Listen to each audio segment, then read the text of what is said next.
Welcome to winter, a skier's landscape, a skier's playground. Ski technique is your passport into this cold, white, beautiful world.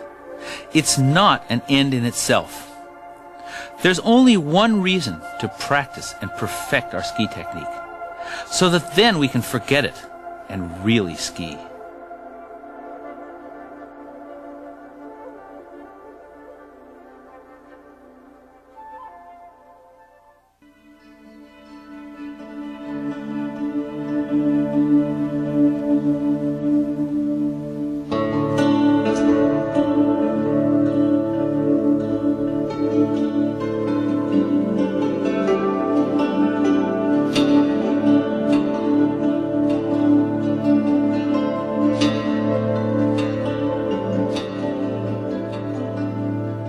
Thanks for joining me for another video ski lesson. Actually, this is a logical continuation of our first video lesson, an expansion of the same few key expert skills that we worked on together in the first Breakthrough on Skis tape.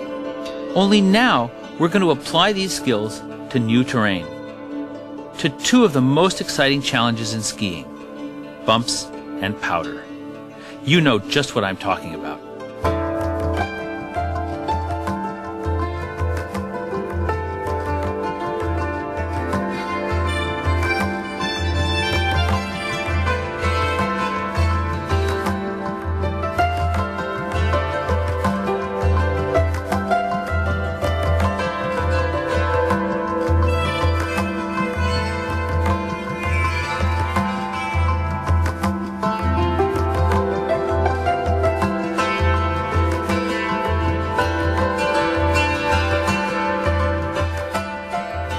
We're going to start with bumps for a simple reason. They're harder. After we master bumps, or at least make friends with them, deep snow will seem like a real vacation.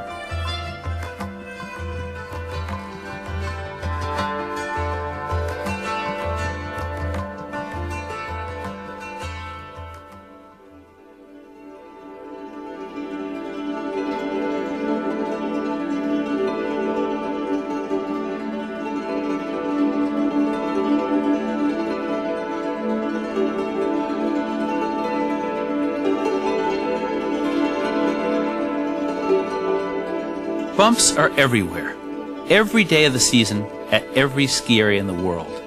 They won't go away. They're like a test that some skiers pass, some skiers fail. Some skiers dance through the bumps with a smile on their face. Others flounder. Actually, most skiers don't like bump skiing because they haven't figured out how to ski bumps easily and well. We're going to change all that.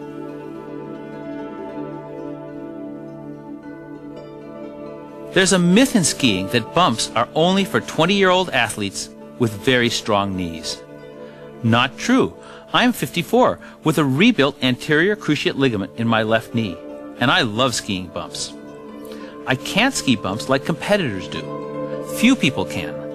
But with solid technique and an easy line that takes me around the bumps rather than straight into them, I can relax my way through some pretty mean moguls. And you can too. But first, the good and bad news. The good news is you can do it. I know you can ski bumps better than you ever imagined. The bad news, well, it's not so bad, is this. There is a prerequisite, and that is you first have to know how to make good short turns straight down the fall line. Sound familiar? This means skiing with dynamic anticipation, legs actively turning beneath a relaxed, quiet upper body.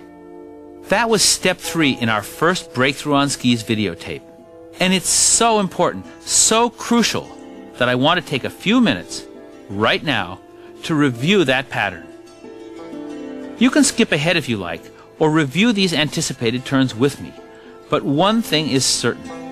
Your adventure in the bumps won't be a real success until you can link short turns straight down a groom slope, much as I'm doing here. The essence of this anticipated style is pretty simple to understand. Look at these long radius turns with no anticipation, where I let my body follow my skis all the way around their curve, slowly and patiently turning with them. Compare that to these short radius turns with anticipation, turns that work in a very different way. Here my body is taking a shortcut, heading straight down the hill, while all the action takes place underneath, the legs and skis turning back and forth from side to side, while the upper body anticipates each new turn by moving straight down the hill. In the first Breakthrough on Skis tape, we learned that the secret of anticipation is a very loose, relaxed lower back, and that one of the best ways to practice this separation of upper and lower body is with pre-turns, these small uphill hooks where the legs move and the body doesn't. Here's another good practice pattern you can use, the hockey stop. Hockey stops are easy. Just twist both skis across your body and skid to a stop, while you remain facing down the hill. Even better, link a number of these hockey stops from one side to the other, pivoting your feet in between the skids. These linked pivot slips, as I call them, are just like turns with anticipation, only with a cruder turning action. But they're a very good way to reinforce the feeling of floating passively along above active legs and skis.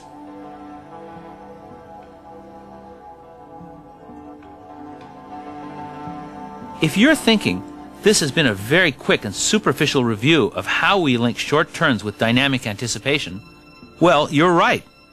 This is a very big part of expert skiing, and 1/3 of the first Breakthrough on Skis tape is devoted to mastering this subtle skill. Do it now, before you tackle bumps.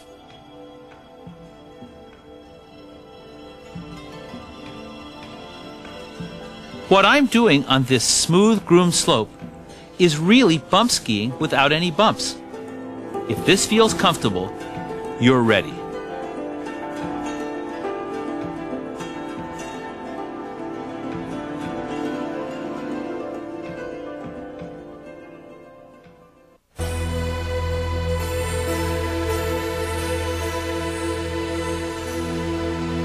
Okay, how does all this work in real bumps?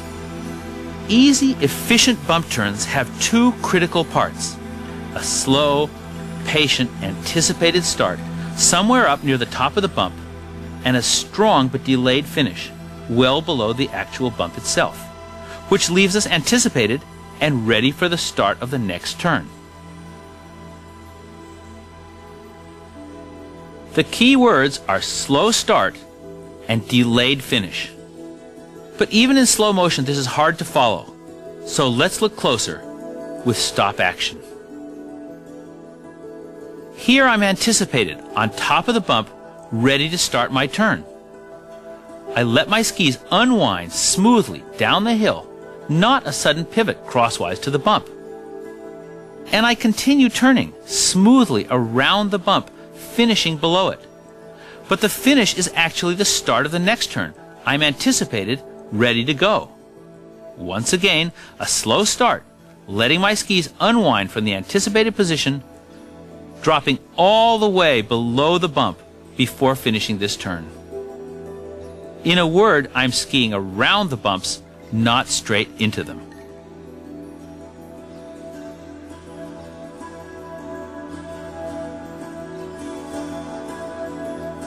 Here's another view of the relaxed, slow start. I want to get my skis into the fall line, no farther, and not finish the turn until I drop below the bump. Here's the slow start. Here's the delayed finish. By contrast, skiers who aren't yet comfortable in bumps seem to be in a hurry. They start their turns as fast as possible and wind up cutting back across the steep face of the bump, out of balance.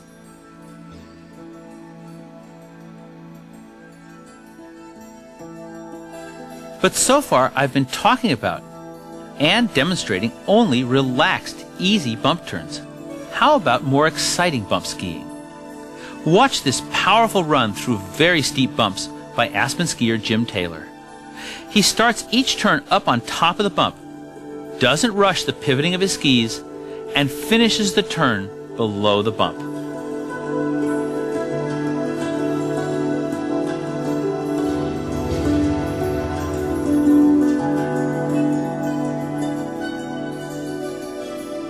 Now, to complete our understanding of how bump turns really work, let's look at each part, the start and the finish, in a little more detail.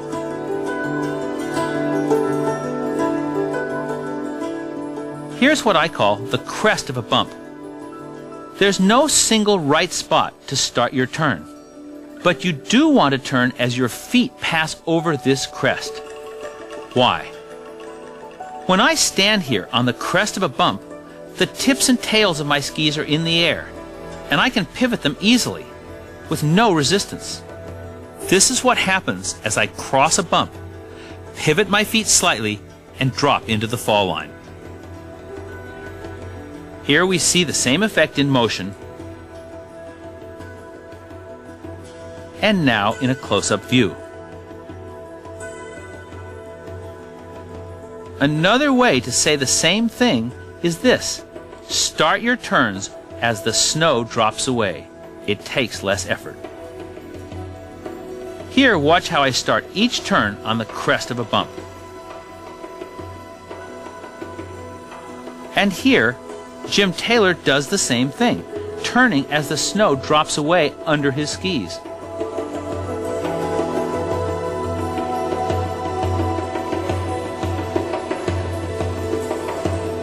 Okay, now you know where to start your bump turns. Let's look at how and where we finish our turns below each bump. Basically, you have two choices. You can take the first exit the bump offers you and turn downhill again as fast as possible. Or you can prolong the arc of your turn, often guiding your skis back uphill over the next bump to the side.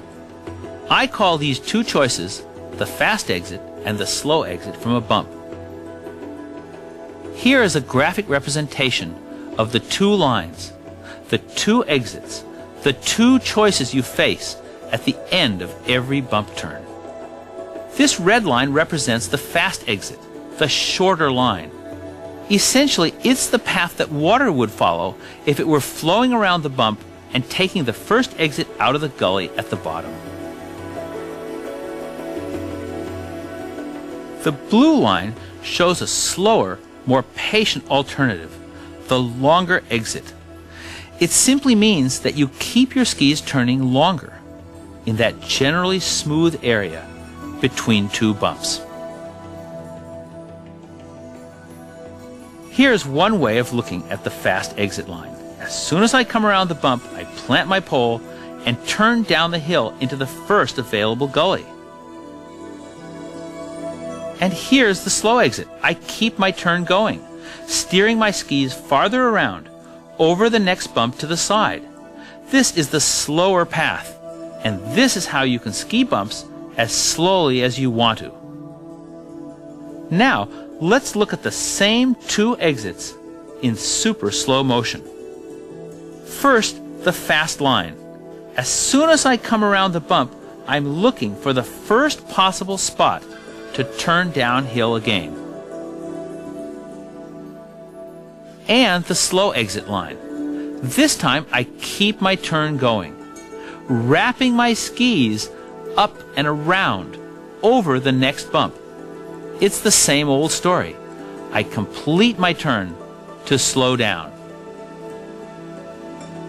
And again, two more views. Here's the fast exit line, contrasted with the slower line, completing the arc of my turn. This is a subtle but tremendously important point. Are you starting to see it? It takes time. Your choice of a line through the bumps and your speed, very slow or very fast, depend on where you exit your turn. Look at a few more turns with me now and see if you can spot the fast exit lines versus the slow exit lines. Here I choose the fast exit from each turn, a nice way to ski when speed control isn't an issue.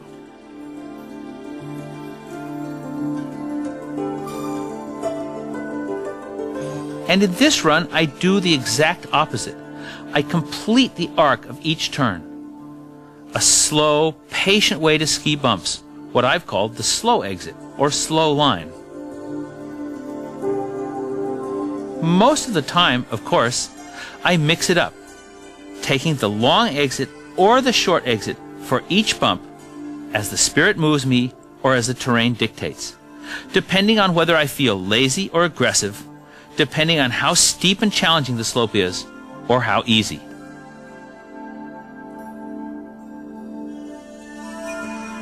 Of course, competitive mogul skiers always take the fast line.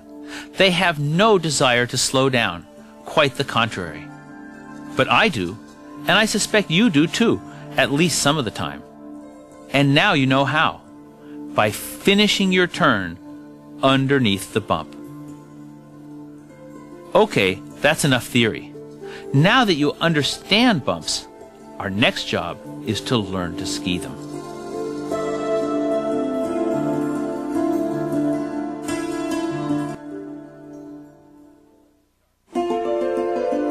Let's start with terrain. Find a gentle slope of incipient bumps, just the beginnings of bumps, easier than those we're panning over right now.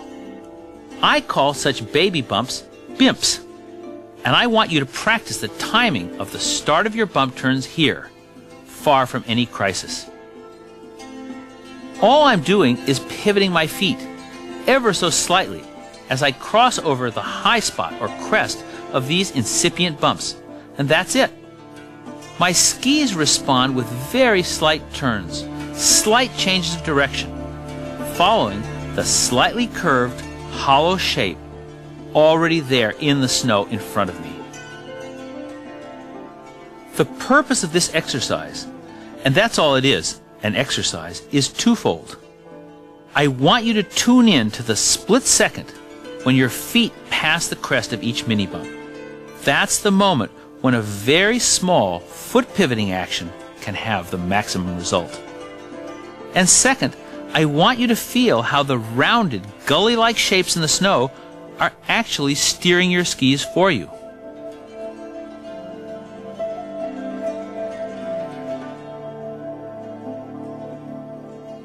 I just mentioned a small foot pivoting action on the crest of the bump. But don't forget our old friend anticipation. A small twist of the foot may start your turn, but anticipation will make it easy. Here's another demonstration of what I mean. Watch how easily my skis follow my anticipated body as it tilts down the hill. As you arrive at the crest of the bump, your skis and legs are completing the previous turn.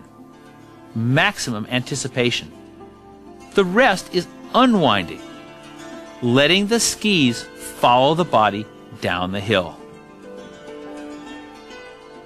What's next? We're ready now to work on the end of the turn, what I've called the delayed finish.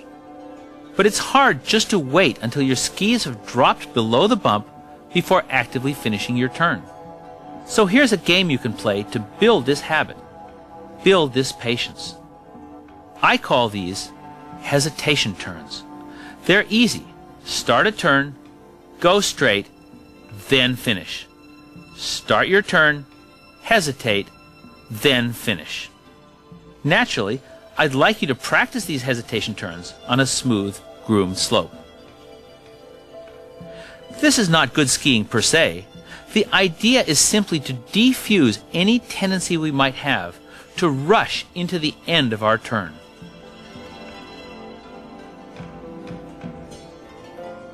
And now, back into the bumps. Not tiny bimps anymore, but just slightly bigger bumps, letting our skis take all the time they need to come around, not rushing it. This is an important part of our strategy. Gently, steadily increasing the difficulty of our bumps, bit by bit, avoiding the big hard bumps until we're ready for them.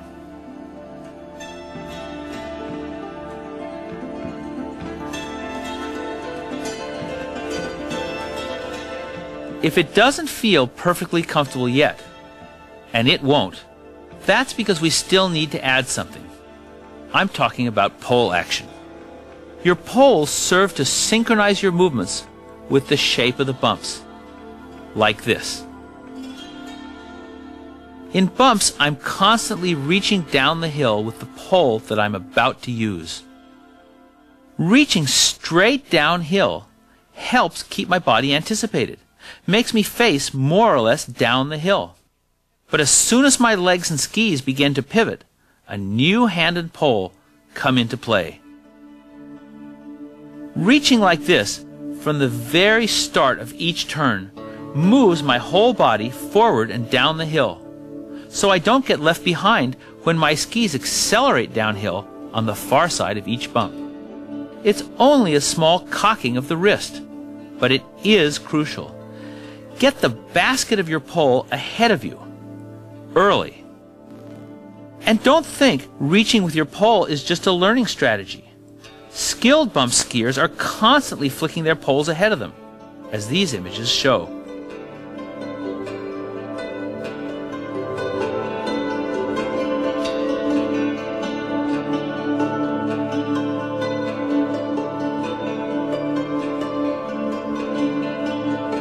We'll spend more time with these gifted bump skiers in a while. My point is simple. Use your poles. Get the new pole ahead fast, as I'm doing here. If your pole is ready, you'll be ready to turn again as soon as the bumps give you the opportunity. If your pole isn't ready, you'll miss that turn.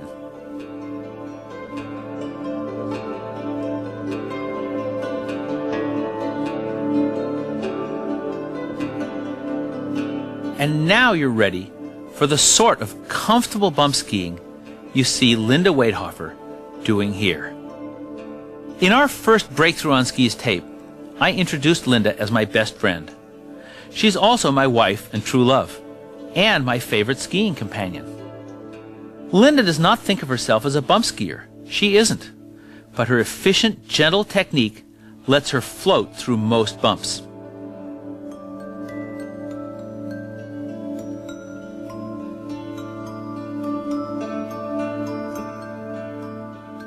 When we watch Linda here, we see all the points we've been working on so far. A patient, anticipated start on the crest or high point of each bump. A delayed finish where Linda completes her turn below the steep face of each bump. And finally, effective pole action, always reaching down the hill for the next bump, the next turn.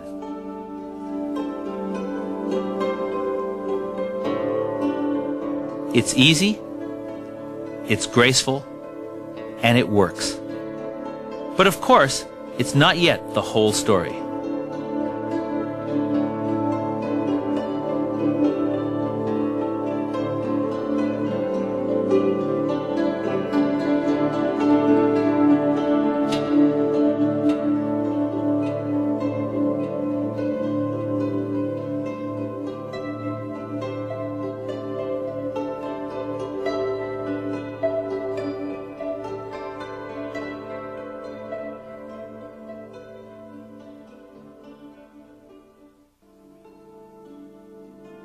Real bump skiing is all about flow.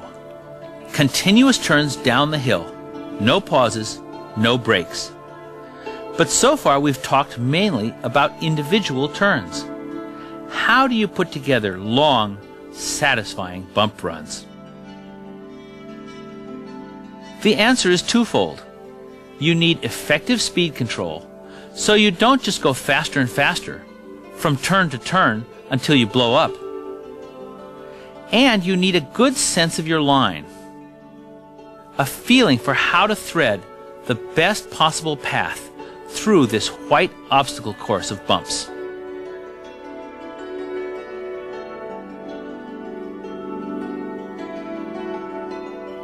Let's begin with speed control. And let's begin with our old friend, side slipping. That's right, side slipping through bumps, as an exercise only. Side slip to the crest of one bump, pivot, and side slip to the crest of another bump. Gentle, friendly bumps, please. But why bother? It's a confidence builder to realize that you can drift down through the bumps at very, very slow speeds. But this certainly isn't good skiing. Now we're going to try to keep our feet loose and relaxed in more normal, rounded bump turns and feel how our skis can side slip just a bit all the time. The result will be a much slower run. Here I ski the same bumps 3 times with different degrees of side slipping. This is a lot of side slipping. Too much, really. And here I let my skis slide a bit toward the end of every turn, which brings me almost to a stop. Finally, these next turns seem more or less normal, except that my feet are so relaxed that now my skis are brushing the snow, not edging and carving, and this produces a generally slower run through the bumps. Watch this side slipping effect in action. Because I want to ski a little slower this run, I let my skis slip or brush sideways between the bumps. It works. Of course, you may not want to slow down, and with experience and confidence, your threshold for comfortable speed in the bumps will increase. But I'm convinced you'll do better at first if you have the option of a slower run. At the other end of the spectrum is bump skiing without any skidding or side slipping at all. Carved turns through the bumps. It's very beautiful. It's also very technical and demanding. Kim McDonald is an Aspen instructor and a former nationally ranked downhill racer. She has a wonderful ability to keep her skis carving through the most abrupt changes in terrain. I want you to admire the way Kim's skis carve through these bumps.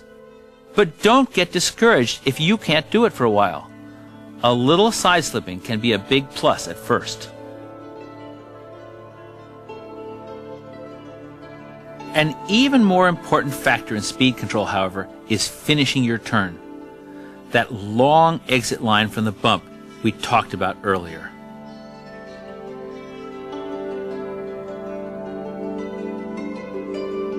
You remember the difference between the short line, the one I'm skiing here, essentially an unfinished or only partially finished turn, and the long line that I'm going to demonstrate now, where I bring my skis around as far as possible beneath the bump. Real-life bump skiing, of course, involves both. You let your skis flow downhill like water, whenever you're not going too fast, whenever it feels good, whenever there's nowhere else to go. But if you want to slow down, then right away you throw in one or several fully completed turns.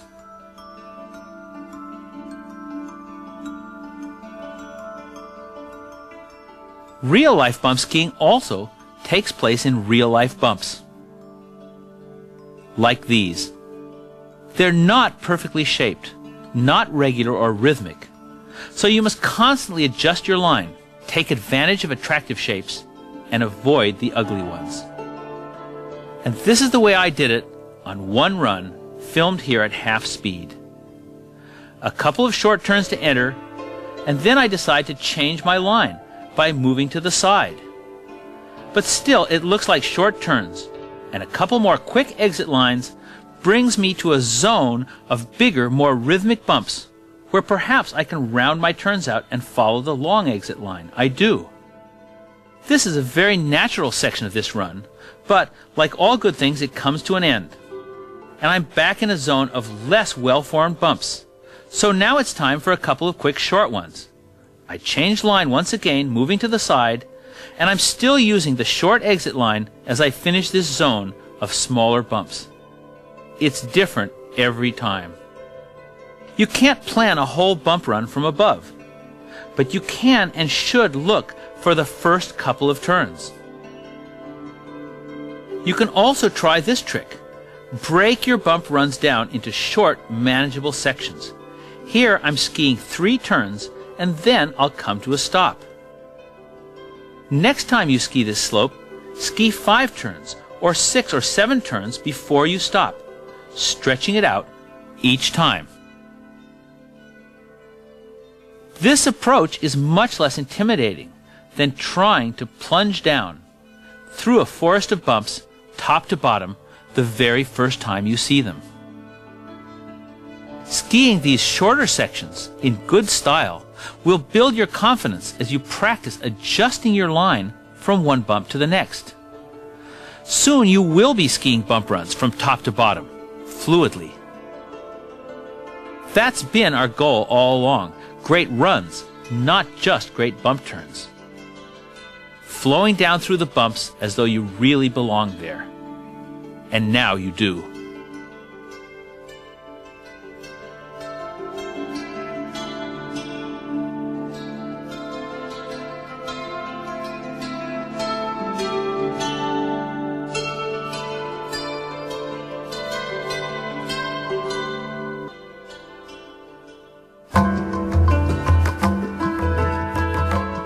All bumps are not created equal.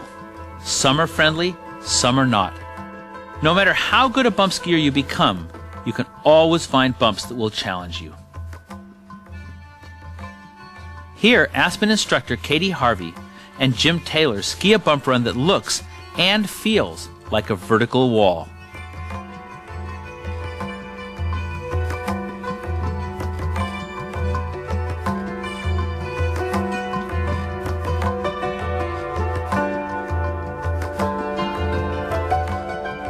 Difficulty in bumps comes in all varieties. Bumps can be steep or large or awkwardly shaped. They can end in small cliffs that can rattle your teeth. They can be scraped or icy. Sometimes bumps can be too tight, too small for comfort. They can be too gouged out and not very rhythmic. But the hardest bumps can also be a great delight. For me, the pleasure is like taming a wild beast, turning difficult bumps into easy ones by skiing them well. So what's the secret of skiing very difficult bumps? I think more than anything it's a matter of experience, slowly upping the ante, patiently refining your timing and your technique as you test yourself against progressively harder and harder bumps. But there is one more advanced bump skier's move that you're going to need, and it's called absorption. Watch Jerry Berg, former member of the U.S. demo team and now head of training for the ski schools at Aspen, fly through these bumps. Jerry enjoys skiing bumps very fast. Remember, the film you're seeing is half Jerry's actual speed. Every time Jerry hits a bump, there's a shock that he absorbs by flexing his legs like a pair of shock absorbers on a car. But that's only half the story. Skilled bump skiers focus even more on stretching their legs back out once they've been compressed or flexed, in order to have the full length of their legs available to absorb the shock of the next bump. Watch Jerry's knees come up, absorbing the shock of this bump. Now his legs are re-extending downward to fill up the hollow space between the bumps. And here, his knees flex up again, absorbing the second shock in a row. And as he comes off this bump at high speed, launched into the air, Jerry stretches downward again to regain contact with the ground and stretch out his legs, his shock absorbers, so their full length is available once more to compress, absorbing the shock of this next bump. It's a process that can go on and on and on, as long as you have the strength, the quickness, and the timing. Jerry does. Here's another view of absorption. A different skier, a different style. Kim McDonald flexes deeply as she hits the crest of these sharply dug out bumps, then quickly extends her legs down and to the side to fill up the hollow space between the bumps so she can do it again, fast and fluidly. Remember, you can't just keep flexing lower and lower and lower from bump to bump. You have to stretch out to stand back up each time you absorb the shock of a bump. If you ski the long, slow line around bumps, you don't encounter as many shocks. You don't use as much absorption, but you still use it. So even though you may not need much absorption for a while, here are a few tips for dealing with the extra shock of abrupt bumps or faster than normal runs. First, keep your back straight. With a vertical back, you can flex your legs deeply. But if you break at the waist, it seems to tighten muscles through your legs that keep you from flexing very much. Now, run straight across some bumps with very loose legs. Let your muscles give and your legs flex when the bump pushes up beneath you. That's the passive part of absorption. Now, pick a comfortable but abrupt bump and practice the other half, extending your legs once you've passed the crest of that bump. Here's the flexing to absorb the shock of a sharp bump. And here's the re-extension that will let my legs absorb the next shock to come along. Absorb, re-extend. Absorb and extend.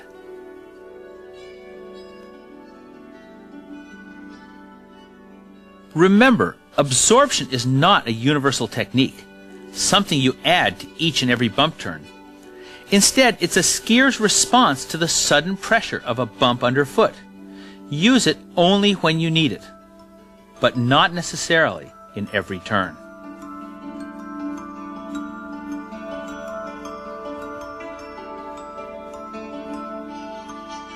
What's next?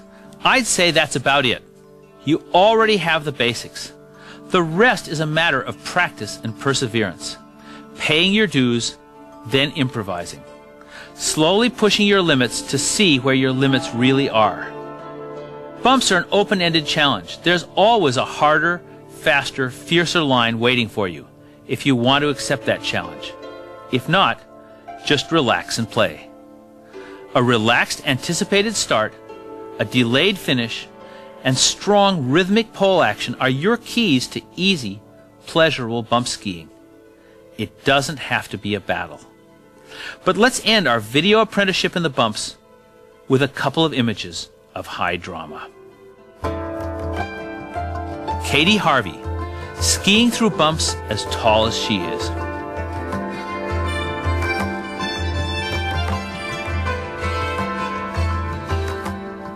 And finally, Paul Rude, manager of the Aspen Mountain Ski School, in a flawless, fluid run down the toughest bumps on Bell Mountain.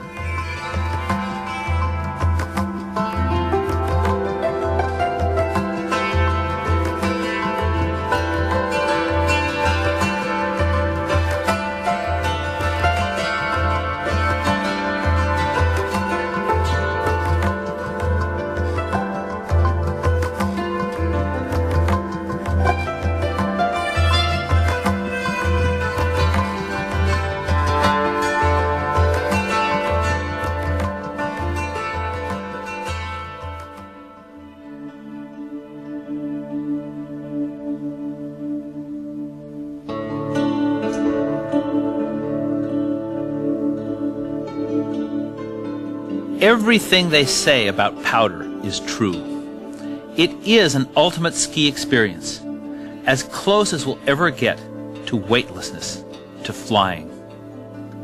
And something else, skiing in deep snow is actually, technically, very easy. It's hard to screw up once you've gotten past a sort of powder skier's apprenticeship. I can share the secrets of powder snow with you in a few minutes, and you can master them in a few days. Start with this simple idea. In powder, you're floating in the snow rather than standing solidly on the snow. In order to enjoy the greatest amount of flotation, we have to stand balanced on both skis at the same time. Can this be? In the first Breakthrough on Skis video, we concentrated on standing exclusively on the outside ski. Deep snow is the exception that proves the rule, that rule of one-footed skiing. If we were to put all our weight on the outside ski in powder, that ski would plunge down through the snow, and the other one would float up, and we'd be in big trouble.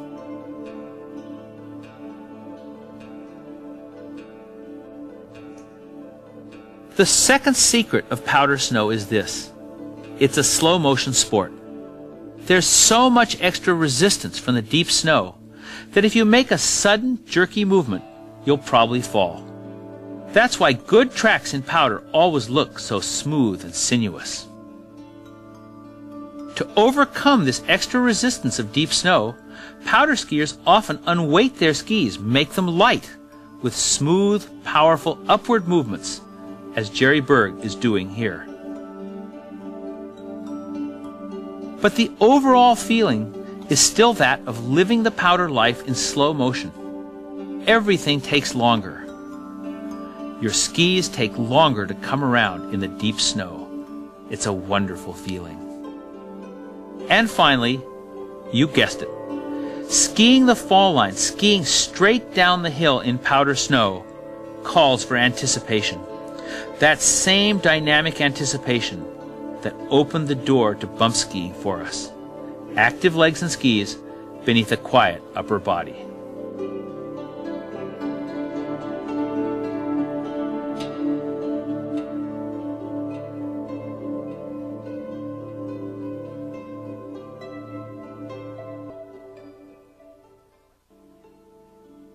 Let's begin at the beginning with that special powder skier's stance, two-footed, equally weighted. But please, not sitting back. That's just an old myth. Two-footed skiing is easier said than done, especially after all the time we've spent learning to ride the outside ski exclusively. Here are a couple of practice patterns that should do the trick. First, before we actually get into untracked snow, let's break all the rules and spend a moment skiing on two equally weighted skis on an easy groomed slope like this one. These turns will lack your usual precision, but you will be practicing the powder stance in a situation where nothing can go wrong.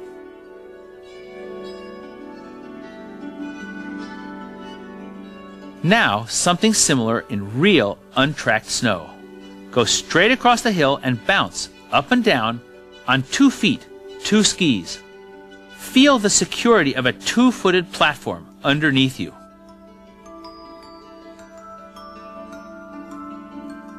Next, we're going to use this bouncing action to start very small turns.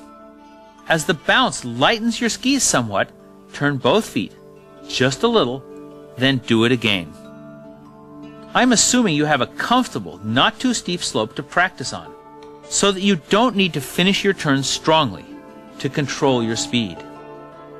These small mini turns work particularly well in the light powder snow of a Rocky Mountain winter. But even here, in wet and crusty spring snow, the small bounce is all you need to get a turn started.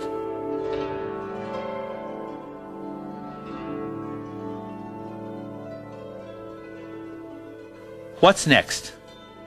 On steeper slopes, in deeper snow, you'll need to apply more power to your turns. But remember, powder skiing really is a slow motion sport. Make all your moves smooth and slow and strong, never sudden and jerky. And here are a few tricks you can use in different situations. The first is pushing both feet forward at the start of your turn, like this. Why? An equal action with both feet guarantees equal weight on both skis, which in turn means equal flotation. Just what we want. This is a small and subtle move. Can you spot it here at the beginning of my turn? Let's look even closer. Ready? Now, a slight push of both feet and the turn starts evenly and smoothly on both skis. This is not an essential part of powder technique. Just a trick that helps some skiers weight both skis evenly. Try it and see if it works for you. Here's another trick that can add power to the start of your powder turns, lifting your outside hand and pole just as you launch the turn. Aspen Mountain Snowcat guide Murray Cunningham shows what I mean. This move is a powder skier's secret weapon. It strengthens the up movement of your legs and tends to take weight off the tips of your skis. This style of starting a powder turn is a favorite with powder guides everywhere because they ski with a very heavy pack on their backs. But it can help you too, especially if you're struggling with very heavy or very deep snow.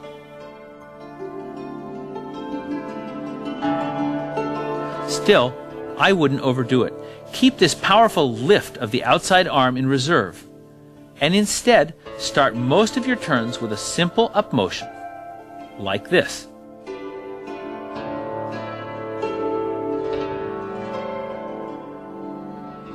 These light Christies are almost bomb-proof because the smooth up motion lets you float into each new turn on two very light skis.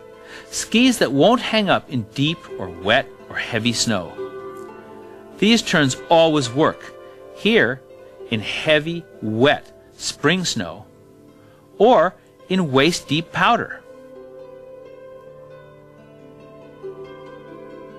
Watch Jerry Berg's up motion in this deep snow. Strong, smooth up motion at the start of every turn. This up motion can be subtle, almost invisible, when the snow is light and easy. And you can also exaggerate your up motion, as I'm going to do here, whenever the snow is heavy, sticky, or extremely deep. And that's our powder primer. You've got the basics now: a two-footed stance, up motion to start your turn, and patience to let things take their course. The slow motion approach to powder skiing. You're really skiing powder now.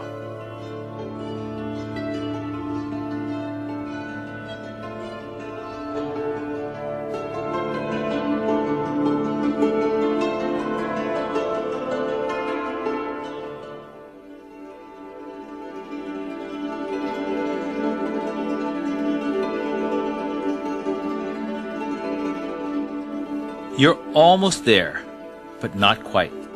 I want you to be able to ski powder like this, linking short turns straight down the hill with very little extra motion.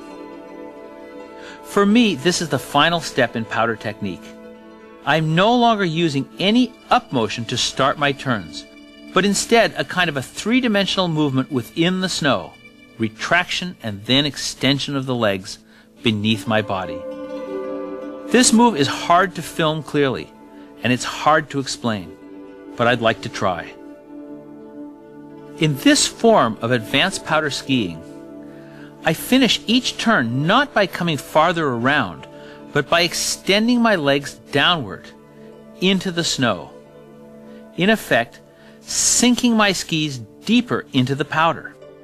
Then, when I feel pressure building underfoot, I can relax my thighs, relax my legs, and let the resistance of the snow push my feet and knees and skis up.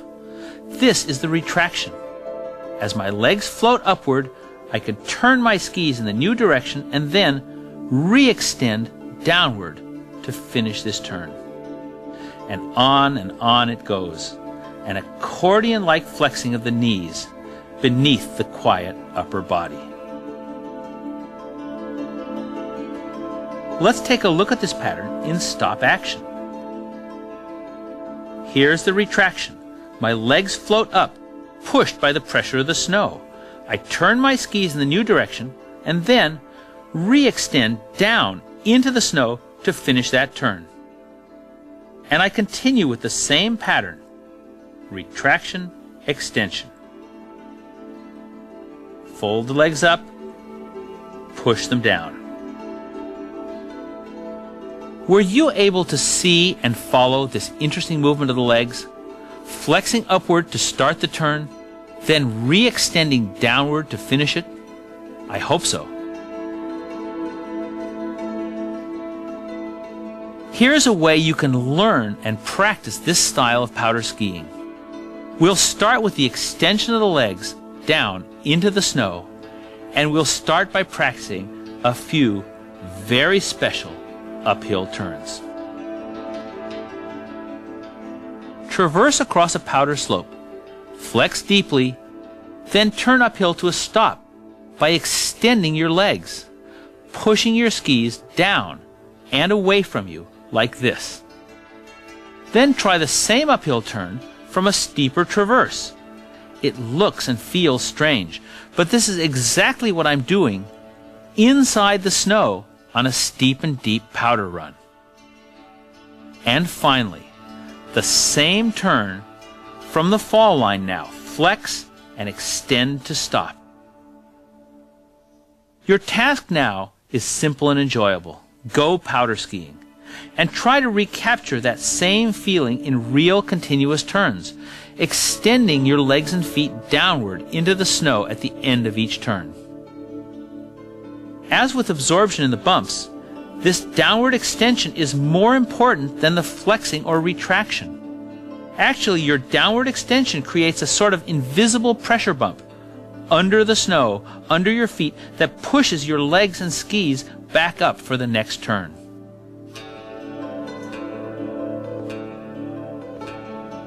One last look now at my turns with retraction and extension of the legs, just to fix the image clearly in our minds, and we'll be ready for some dynamite powder skiing. Jerry Berg and I spent a whole day on the snow-capped terrain behind Aspen Mountain to film these images. Judge for yourself if it was work or play.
Skiers like myself and Jerry Berg are very comfortable in powder snow because we've skied a lot of it. We live in the mountains and we take advantage of each storm, of each powder day. But vacationing and weekend skiers aren't so lucky. Sometimes they go for a whole season without seeing any new snow. It doesn't seem fair. Fortunately, there's something that can level this white playing field: fat powder skis. Skiing on fat skis in deep snow is not cheating. And these skis are not just a passing fad. I think they're here to stay. You've probably seen these slightly shorter, extra wide skis before. But did you know that many snowcat and heli ski powder guides have adopted them? Not just for their guests, but for themselves? Murray Cunningham of Aspen Mountain Powder Tours has. He skis deep snow almost every day of the season with a pack on his back. And these skis make his job easier and more enjoyable. Jupiter Jones, owner and head guide of Steamboat Powder Cats, has also made fat boards his everyday skis. We visited Jupiter in late spring, optimistically hoping to film a fat ski powder sequence on his beautiful wide-open terrain above Buffalo Pass, north of Steamboat Springs. Then reality set in. Jupiter's powder cat season was already over. And so, instead of powder, we encountered and enjoyed the full spectrum of untracked spring snow conditions, from perfect velvet to breakable crust. Fat skis work just like regular skis in untracked snow. You stand on both skis equally and make slow, patient turns. But each ski has so much extra flotation that even if you get unbalanced and find yourself on one ski in deep snow, you won't crash. These skis will save you from yourself. They're the perfect learning platform for deep snow. In very deep or very heavy snow, you may still want to exaggerate your up and down movement, as Linda Waithofer demonstrates here. But basically, these skis take very little force to turn.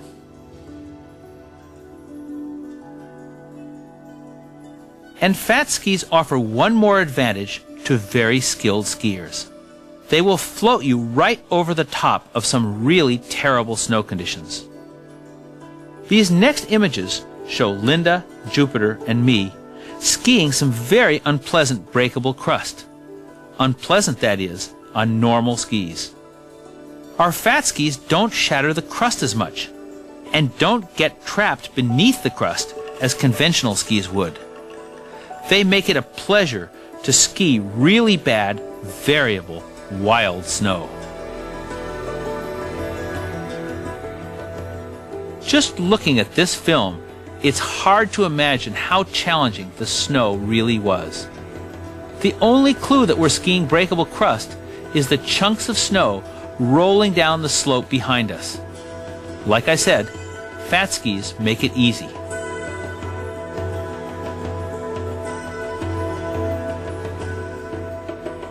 My friend and cameraman, Edgar Boyles, is one of the most brilliant skiers I know, with a camera or without. Edgar had to borrow a pair of fat skis in order to film on this breakable crust. He's since bought himself a pair. Rather than buying yourself a pair, consider renting fat skis when the occasion presents itself. No, they're not essential.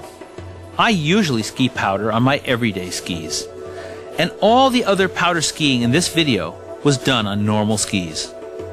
But fat skis can help you cross that threshold into comfortable, relaxed, deep snow skiing. And for a day in the backcountry, why not stack the deck in your favor?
Our video ski lesson is almost over.